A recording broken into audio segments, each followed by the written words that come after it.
going on, everybody? Welcome back to Living Electric. I am back this week. My internet is still being very slow, so we're working on getting that fixed, but I'm at least back in some capacity. We'll see how good this video and audio turns out, but yeah, we're back. Brandon and Tyler did a great job last week, so definitely check out that episode if you missed it. Get a break from my voice. So, well, Tyler did most of the talking in that episode. Oh, good. So, yeah, there you go. Yeah. Break from both of us if you're annoyed with us yet. Exactly. Yeah. Perfect. Well, yes. I'm happy to be back. You know, I know that we took a little bit of a hiatus and we did some, I would say more like ad hoc episodes. You know, we did that fun game with the AI generated images, but I'm excited to get more into the conversations and these new topics with EVs. Yeah, I think we've done some surveys and stuff, and this is what people like the most, is us just kind of chatting and BSing about random EV topics and kind of giving our thoughts on it. So yeah, excited to be back talking about that stuff as well. I am in a new house, that's why the internet is getting figured out and all that stuff. So if my set behind me changes or audio is sounding different or whatever, that's probably why. But I'm working on getting it back up to snuff. So. But we've got some fun topics today. I think we're going to start with the Tesla / North American Charging Standard, they're calling it, NACS for short. So I don't know, Brandon, you want to give some background on that before we kind of dive into our thoughts? Or if you want me to. Well, so I know you can't see my video right now, but I shook my head. Only because I really have, some opinions on this, but we can get to that.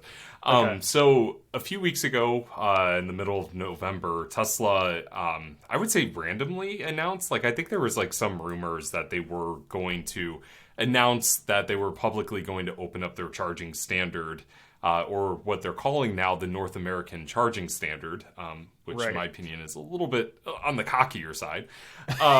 But, they mentioned, or they had an official announcement that they will be pretty much pushing that as the new electric vehicle charging standard here in the United States as well as Canada.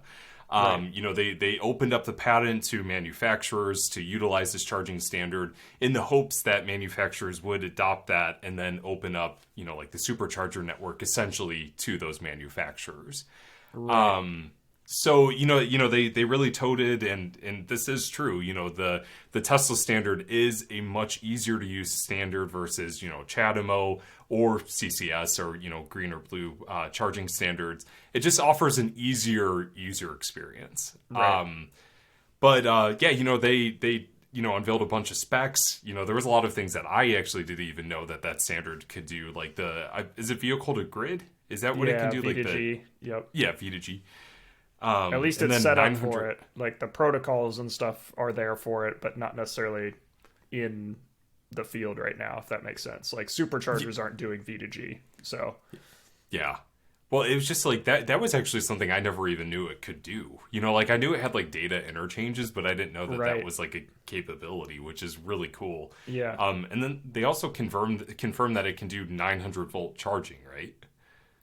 Yes, yeah, good point. I didn't read through all the specs, so that's good to know as well that it can go up to 900 volts. So. Yeah. But yeah, I mean it's impressive, especially for the the form factor of the actual connector, having it be that small. It's really impressive. But obviously, that was more of a summary of what it can do. So we could provide some more links and details on that, but Alex, I would love to know your thoughts and, how you feel about this. Right. Yeah, we'll have to link to the Tesla blog post because they've got links to their standard documentation and their white paper and really technical details if you want to dive into that. I think we'll give the SparkNotes version and kind of the high level view. Because we know not everybody understands or cares about that stuff just as an everyday driver, right? So, yeah, there's a couple ways to look at it. I think to kind of set the frame of everything is they're not only opening the the plug of saying, hey, any vehicle can charge here if you put this port on your vehicle. They're also opening it up to charging manufacturers. So non-Tesla manufacturers could theoretically put a Tesla plug on their charger. So, I mean, like Electrify America, I'm sure is already looking at this. EVgo, I'm sure is looking at this and talking with their OEMs that are making their chargers, like Delta or trying to think of who else makes their chargers. I know they use some Tritium, some BTC, like some of these Yep. OEMs. Signet. Signet, yeah. I know all these names because I like work in the EV charging industry. So, Yeah. I guess I do too, technically. yeah. But yeah, I think that's probably the bigger thing is like now these other charging networks could say, hey, we're compatible with Tesla vehicles. And that's a big selling point. We saw that with EVgo with like kind of them attaching CHAdeMO adapters to their chargers, which is kind of a workaround. But then they kind of said, hey, we can charge Tesla vehicles. Look at us. And it's kind of was a workaround, but now they can really officially claim that. Mm-hmm. And I guess two ways to look at that. And I chatted with some coworkers about this and like our product team at Nudo and got some interesting thoughts on this. First off, I think it's a huge advantage, obviously, because the majority of EVs out there are Teslas, right? So by offering this Tesla plug, you're immediately like opening it up to more vehicles that are going to be able to charge on your network. So that's a huge plus. On the flip side of that, some questions arose around, is Tesla now going to promote these other charging networks? Which I thought was a really interesting point. So Yeah. if you go in your touchscreen and navigate to somewhere, generally, as you and I know and other Tesla drivers know, it will route you through superchargers to get to your destination. So now are they going to say, oh, this charger or this network is licensed through Tesla to use our ports? We're going to start routing through them as well. I'm curious how that's going to kind of shake out. Like, do you think they're gonna start showing those on touchscreens as like Tesla chargers or Tesla ports? So, I mean, I think that's a really good question for somebody in my, professional position in terms of Right. like looking at like network data literally day in and day out. Right. I think that would be extremely useful, but like, after like reviewing some cars, like for example, like the Kia EV6, like it shows you charging stations, but it doesn't show you all the charging stations. Right. Like, for example, like, there's a brand new EVgo station that just opened up on the east side of Cleveland, and it's been there for 3 months, I would say. And it's not even in the navigation data of the EV6 we just had a few weeks ago. Interesting. So, like, I really think that, like, if these networks were to put that, the Tesla standard on the charging, like, within their networks and at their stations, right. they would really have to represent that within the data in real time, because that's what Tesla drivers are used to, through the supercharger network. And, and the thing is that network reliability in terms of their data is hit or miss. Like, it can be very good and it can be very bad. Yeah. So, I don't know. I think it just depends on how it's implemented. They would just have to do it right, because, I mean, I feel like Tesla drivers have high expectations. Right. And that it has to work for them. So that kind of brings up my other point. Like, is this a play by Tesla to say, look how bad all these other networks are at deploying charging? like I don't think that's a debate. Like, we can talk about all these other networks, but like the Tesla charging experience is clearly the best. They've got the best uptime on stations. They've got this most seamless charging experience. Like, that is a non-negotiable or non-debatable in my opinion. And like, is this just them saying, hey, like, good luck, like, you could put our ports on there, but we're so confident in our port, in our charging network, that like we're still going to have the best experience out there? It would have to meet that, yeah Like, that's the only way I think you're competing with a Tesla supercharger is if there's none there, or you like somehow have free charging, or like, I don't think you're going to beat the experience though of like pulling up to a supercharger and using a supercharger. I just don't think it's going to be there anytime soon, at least. So.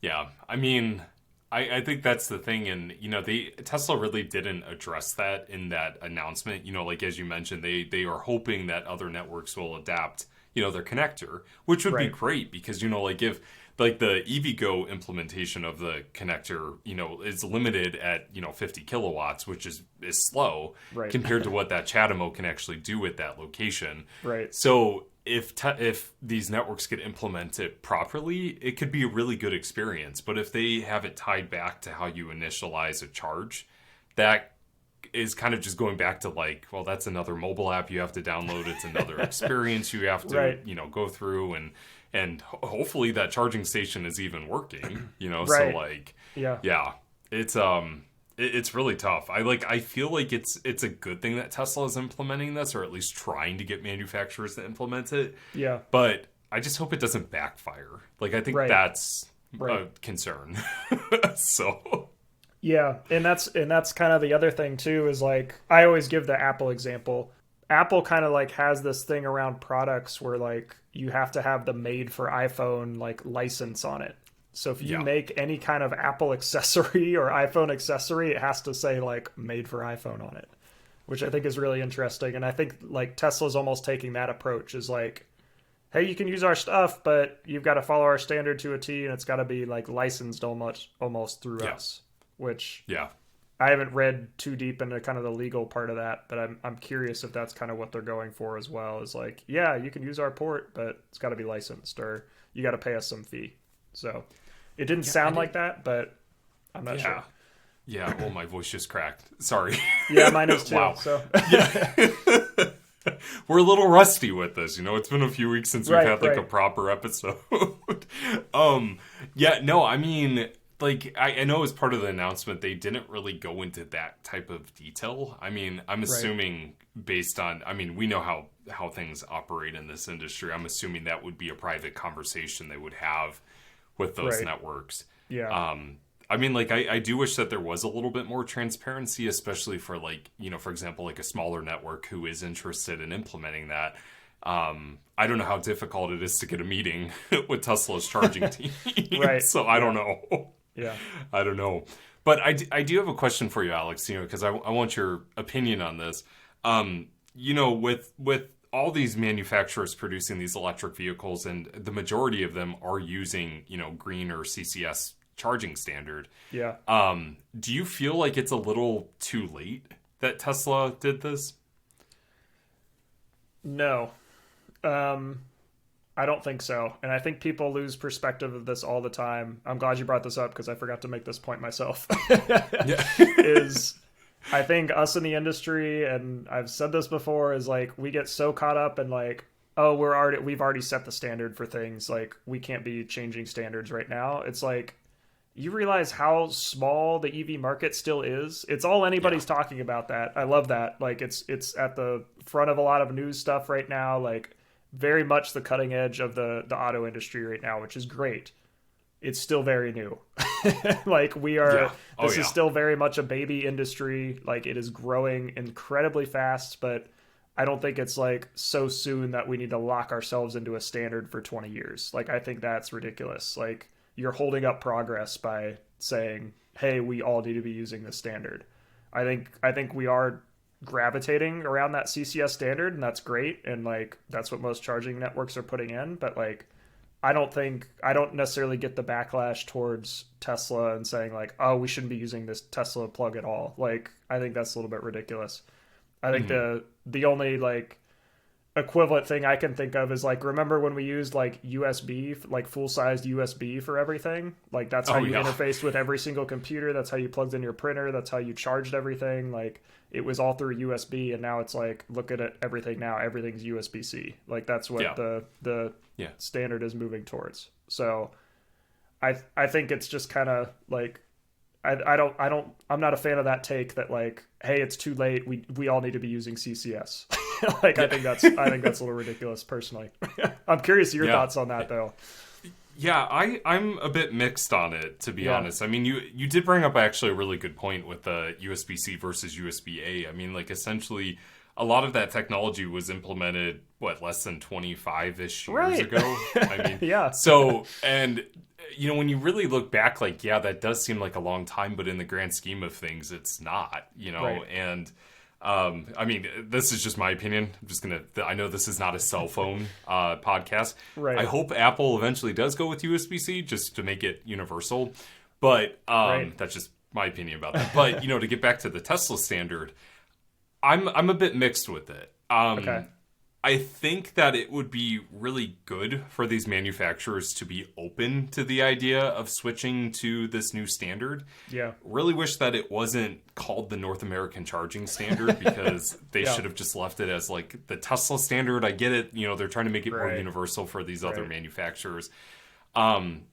I hope that maybe they offer it as like an option, like for maybe, this is just a Ooh. hypothetical idea, whereas like, Yeah. you're configuring your vehicle and be like, well, I kind of want the Tesla experience. I'm going to go with the Tesla Interesting. standard versus, if another consumer wants the green or CCS standard, they can Right. go with that. Right. I think that would be really cool if manufacturers did that, but I feel like so many manufacturers are like, well, Tesla is already polarizing enough in terms of how Right. Elon is running things that I feel like these manufacturers are not going to want anything to do with any association with that. That's just my opinion. Obviously, Yeah. I don't have any experience with like through the OEM's eyes, but just based on Right. like what I've witnessed Oh, working yeah. and reviewing vehicles and talking to people in the industry, Definitely. it's a lot of people want to do their own thing. Yeah. And I think we're early on enough to where if with the right guidance, we could go down the right path. But at the moment, it is still kind of that Wild West environment. Right. Yeah, I use that analogy all the time. It's like that's we're what still, it is. We're still figuring a lot of this stuff out.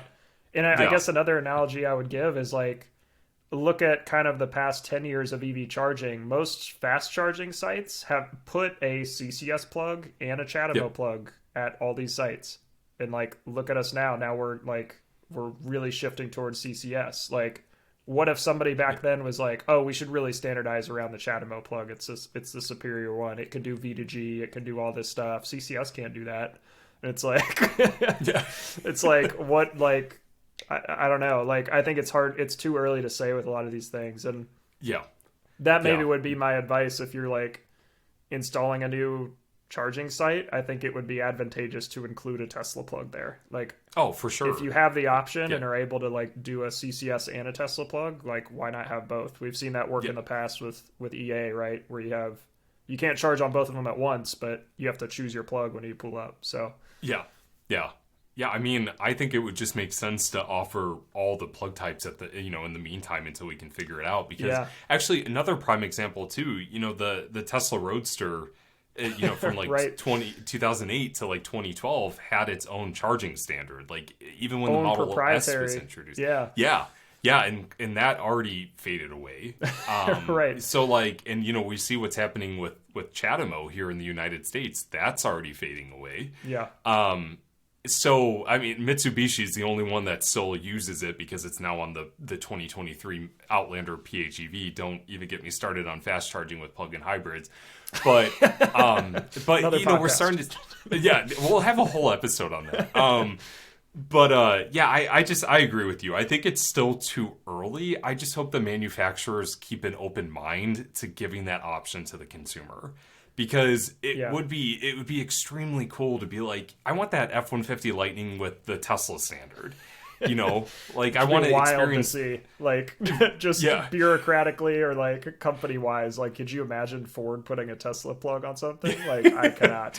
But Well, we would have to call it the NACS or NACS. right, Yeah. Yeah. Is that how you? NACS, Are people calling it that? NACS? We're inventing that now. Yes. Yeah.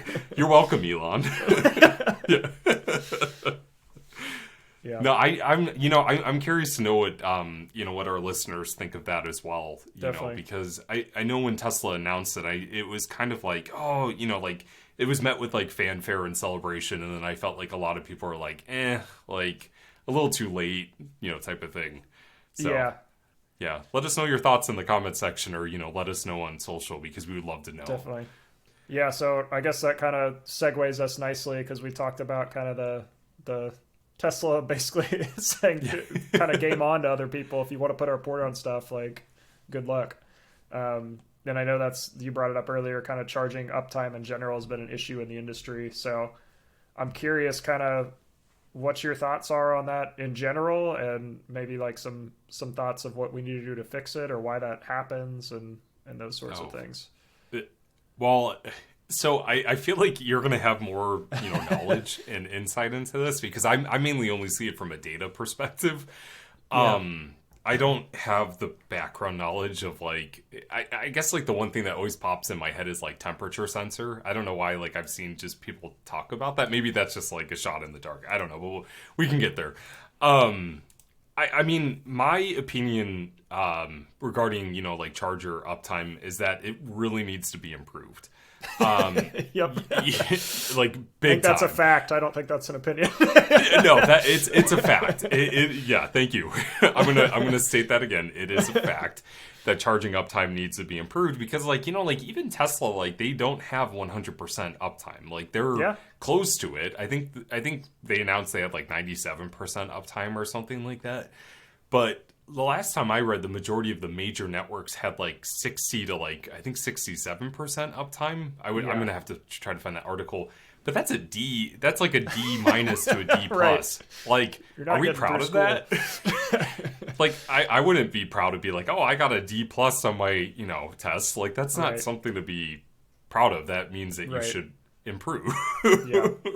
Yeah. So, and I'm not grade shaming anybody. If that works for you, that's good. But I feel like, there's just a lot of room because like, from a data perspective, what we've been seeing is a lot of the manufacturers are still trying to figure out, or the networks are still trying to figure out how to represent like charger offline, charger, like status in their data. And it's still an open conversation of what is going to be represented, what their values are going to look like, stuff like that. So, but, I don't have much more insight than that. Yeah, I think a lot of the conversation, at least from my end, what I see in the industry is like just defining uptime in general. Like, what does it mean that a charger is like 97% up or has a 97% uptime? Like, what does that mean? Does that mean at least one plug at the site is working? Does that mean that like all plugs at the site are working? Is that across every port? Is that by location?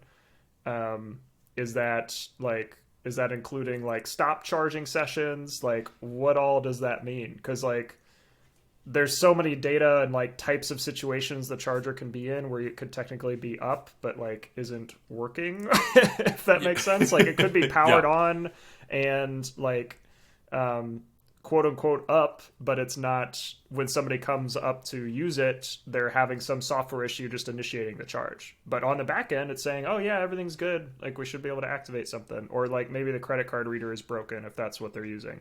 Like there's just so many different factors that go into it. I think that's where like the conversation generally like starts is like, how are we defining this like uptime number? So generally how I like to define it is like the charger is online, meaning that it has power, it's connected to the internet, and it is like either actively dispensing energy or it has the capability to if somebody were to come up at any moment. Like that's generally how I define it. And I like seeing that on a like per port basis generally because I feel like that's more representative. So I think it's a little bit like disingenuous to be like, oh yeah, like our stations have a like 80% uptime. Well, like as long as one port at your like site is working, you could say we have an 80% uptime. That means like a majority of your ports might be down in a site, but it's up. Like I think that's a little disingenuous. So I don't know. There's a lot of different factors that go into it. So just a follow-up question for you. When you say, I might be changing the way that you worded this, but no, when I'll clarify. That was a little rambly. No, I mean, it makes sense, but like when you say, like, oh man, now I'm drawing a blank of how I wanted to word this. When you say like a charger has the capability of dispensing energy, are you saying like, for example, if like I showed up to a charger and it's not initializing the charge or, doing the handshake, quote unquote, and I call customer service and they reset the station and then it starts working? Is that kind of what you meant by that? Yeah, exactly. Like And that's where it's kind of becomes a gray area, right? Because like, are you Mhm. saying that station is online and up if they had to call customer service to get it working? Like, I'd Yeah. say, oh no, that's down, but like, you don't know how long that's been happening if you don't have that Mhm. data, or like the charger isn't spitting out an error. So it's harder to find then. So um, yeah, I don't know. That's It's kind of all over the place. So data is so funny. I'm sure you see this in your job, is like people can tweak the data to make themselves look good or like make it sound better than it is, right? So yeah. Yeah, it's definitely, I mean, it's a conversation that we're, not to get into like too much detail, but like it's a conversation like we're actively having right. with some of the networks. I mean, not me directly, but some of the people that we work with Yeah. to identify how that's going to be represented in their data so it can come through to the AFDC as proper. This is a station that is truly offline. Right. And Right. the thing is that like a lot of the networks, which, we just talked about, it's still kind of that Wild West gray area Right. where they want to identify it how they want to identify it, but based on OCPI standard, Right. which for those who do not know, I'm still learning about it. It's called Open Connector Protocol Interchange. Is that what the I stands for? Oh, I didn't think it was that at all. Oh, So, let me Google that. I thought it was open charge point interface. Yes. Okay. Yeah. Is See, that this is right? where I'm still learning about it. You were Okay. right. I was gonna say I started learning about that like last year. So. Yeah. Well, there's a lot to learn about Oh it. my gosh. Yeah. There's so much stuff to learn, but essentially, there's so much, like so many different categories of how a charger could be identified as, like status wise within OCPI. Like Right. they have, I think, like 6 or 7 different categories of how it could be represented within that data. Right. And, for example, like Electrify America, they will not say a station is offline in terms of like station like status unless all the chargers at that location are offline. Right. If 3 out of 4 are broken but one is still working, it's technically an online station, Yeah. and it still comes through their data as available. So that's something they're still figuring out and how they're going to represent that. So Right. it's really interesting to see how these networks are doing it. It's a Yeah. really cool conversation to be a part of. Definitely. Definitely. So I guess why do you think the industry is having so many issues? Have you seen any like specifics of like why chargers are having so much issues being down? So like I haven't seen anything like specific. I mean, like there is one EVgo station that went live near Cleveland back in April, Yeah. and the Green 7 or 350 kilowatt charger has had issues like nonstop. And we actually have a friend that works at EVgo, and they told us that the reason that it still breaks is because Delta is running into like supply issues, like in terms of like getting like Oh. replacement parts. And right now it's totally down, but the other chargers at the location are still online, but they cannot repair them because they don't have parts to repair them. Yeah. So like that's kind of another bottleneck in terms Right. of stations being back online. Right. But yeah, I mean, like I haven't really seen any other example. Like it's tough to say. I'm sure. Have you seen a lot? Yeah, so there's again, it's kind of a multi-part answer. Yeah. It's a complicated issue with a complicated answer. Um, I think one of the major things I see is not power at the site. So like power to the site generally is not an issue. So once that site electrically is all set up, I've almost never seen where like a station is down because the power got shut off or there's an issue with that. I almost never see that. Generally, it's an issue with software. So either the Okay. network connectivity definitely is number one. So either just poor cellular modems in the station or just like a poor cellular connection, which is definitely an issue in places that are more rural or definitely or have like poor cell signal to start with. That could be an issue. That's probably the biggest thing I see, and then just kind of software on the units. They're like not communicating properly to with the back end, like not processing things correctly. The payment processor is down. Like a lot of just random software issues I've noticed like generally are the biggest issue. Um, and I'm not sure why that is, because like gas stations have no problem processing payments every single day. Like Yeah. they almost never are down when you swipe your credit card or do whatever. Like I think the industry is almost like going like we're so used to putting cellular on everything and like connecting to it versus just like processing a payment like on site and then sending it back once it's done. Because most of the time, like when you walk up to a station, you're activating that remotely. You're not interfacing directly with the station, if that makes sense. Like you're on your cell phone, you're saying, "Hey, activate this station." It pings the satellite that then pings like the back end of the charging station and then pings the charger. Like you're not directly connected or directly interfacing with that charger, which I think is kind of weird and where a lot of the issues stem from. Which I think is kind of odd.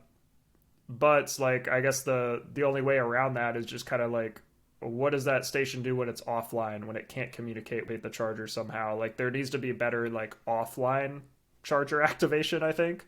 And I think that's also a complicated problem. Yeah. So because you've got to be able to like collect payments somehow and process all that stuff and make sure it's secure and all that. Yeah.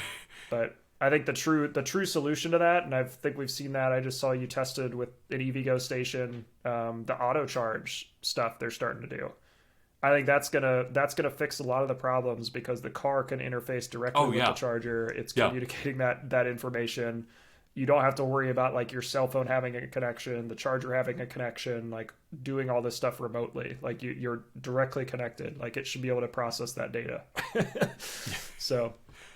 Yeah, it's funny you brought up auto charge because I know Tyler just tried that with the Mini. Yeah. For the second time, and EVgo forgot the car. It just stopped working. So, interesting.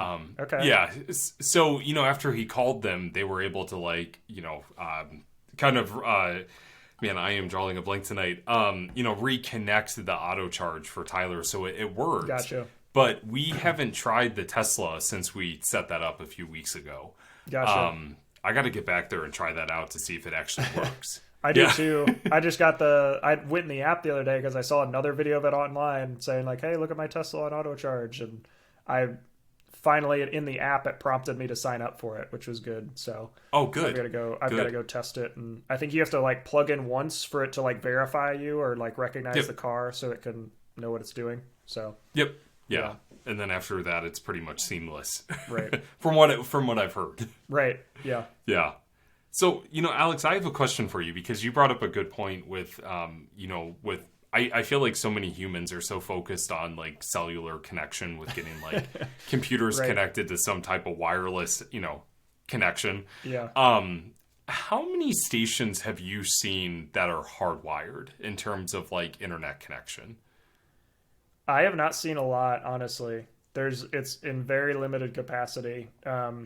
That's something it's again kind of complicated because generally like a wired, like you'd have to do like Ethernet basically. So you're connecting to like either a cellular modem eventually where it connects to cellular somewhere with a better signal, or it connects to like your local Wi-Fi network or your local like access point, I guess. But generally that can add a lot of expense, and sometimes the Ethernet runs can't be above like a certain number of feet. I don't know what it is off the top of my head. I should know that. But like, usually with wireless stuff, you're not as limited by like how far apart things can be. Because anytime something's like hardwired, think about some of the fast charging stations you've seen. They're sometimes at the back of parking lots. Like they're not tearing up the whole parking lot to connect to the Meijer or the local store that is there, right? So wireless is usually the way to go. One thing I have been recommending actually is for like fleets that are building like a fleet depot or something like that. I think Ethernet is probably a more reliable solution because you're directly hardwired. You know you're going to have fast data speeds for collecting data from all these chargers. And like those stations need to be connected at all times. Like they cannot drop off. Like your cars need to be charged, your trucks need to be charged, all that stuff. So like in that kind of like high pressure, like 24/7 operation, I think Ethernet is definitely needs to be looked at as a possibility. So yeah. yeah. I'm just curious because like you brought up a really good point, with like gas stations being able to like process, payments and like Right. have like high uptime. Well, when you really think of it, gas stations have dedicated locations. Obviously, they have to in order to like store the fuel. So whereas like, a random level 2 charger could be, I don't know, like a football, field away from like, like the main building that it can, could be connected to. So that's just really interesting because I'm curious, like especially as like Electrify America is, another example, when they start building these, like charging lounges and like these like beautiful like designs that they announced, will they have connections like that? Yeah. To make it more reliable. I would think so. I honestly need to look up like how gas station credit card readers are connected to the like the gas station. Like I'm curious about that now. I'll have to look that up. But yeah, I don't know if you've ever been to. The only analogy I can give is I don't know if you've ever been to a vendor where they're using one of those mobile like Stripe or Square payment things. Oh yeah, where like it's on their iPad or whatever, and they'll be like, "Oh, I can't process your credit card right now because my iPad isn't connected to the cellular." Like, I don't know if you've ever had that happen, but I've been to twice. Exactly what's happening for some of these stations is like it's not processing payment because it can't verify the payment with the network. That's interesting. So yeah, I mean, that does bring up the whole point of like security as well. Like if there's no internet connection to the charger and someone swipes a credit card or something like that, does their like the credit card information get stored until it gets reconnected? Like and that's the thing is like, do you just go ahead and authenticate the charge and give them free energy and just assume everything's good? Like, generally no, right? Like anytime you swipe your credit card at a vendor or like a restaurant or anything like that, it's processing in real time, verifying with the credit card company. Like all of that stuff happens when you swipe your card. Mm-hmm. So like, I understand that's the precedent that has been set. So I think it is important to verify all that stuff. It's just, I think, finding a better way to do it or more reliable way to do it. So, yeah. Well, I mean, this was really good insight to how like charger uptime could be improved. But I mean, like, if the major limitation would be for software or let alone just a reliable internet connection or like a network connection, there's really not much you can do as like a network installer, especially if like the charging station is across the parking lot from the main the main hub, if you want to call it that. Yep. That's interesting. Yeah, because I never really thought about it, but now I'm like running through my head all the examples of charging stations I've stopped at that like are nowhere near buildings. Right. So like, oh, that's why it's not working. Yeah. And we've also seen like sometimes people will buy chargers and be like, oh, I don't want to pay the network fees. I'm just going to connect to my local Wi-Fi that's in our hotel that's 200 feet away from the charger. It's like, well, I mean, you could do that, but it's probably not going to work. You're going to need a Wi-Fi booster. Like, yeah, that's definitely like the biggest problem I've seen with stuff is just the network connectivity. That seems to be the number one issue that is causing stations to go down. The other issue with that too is when you lose network connectivity, you lose visibility into the station. Yeah. Right? Yeah. So if it's down and maybe not down because of not only is it down because of the network, what if somebody rolled over the cable or like a chip got fried in there for whatever reason? Like you don't even have visibility into that because it's not connected to the network. Yeah. Yeah. So it's like you're kind of flying blind of trying to figure out what's going on. So. I feel like there's so many scenarios to this that it's just simply there's not. So many layers. Yeah. It's every time I think of like layers, I think of Shrek. When he says like the onion, right. It's just we're peeling back the onion on this episode. Yeah, exactly.